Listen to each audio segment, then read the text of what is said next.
छोटे से कस्बे में एक पुराना मिट्टी से बना घर था जिसमें रहती थी 75 साल की कमला देवी, सबकी प्यारी दादी और उनका पोता अर्जुन।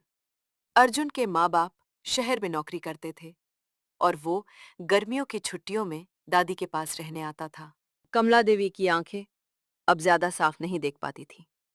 उनका चश्मा भी टूटा हुआ था, लेकिन उन्होंने नया चश्मा बनवाने की कभी जिद नहीं की।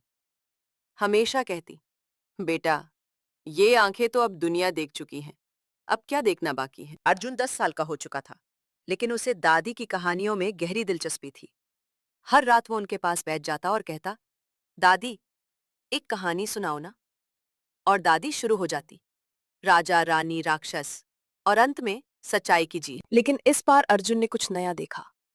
दादी किताब को बहुत पास लाकर पढ़ रही थी, आंखें मिचमिचा रही थी।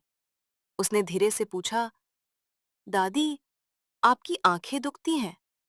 और दादी मुस्कुराईं, थोड़ा बहुत, लेकिन तेरी कहानी की खातिर सब मंजूर है। अर्जुन चुप हो गया। अगली सुबह उसने चुपके से दादी का टूटा चश्मा उठाया, गांव के इकलौते ऑप्टिशियन के पास गया और अपनी गुल्लक तोड़कर सारे पैसे दे दिए।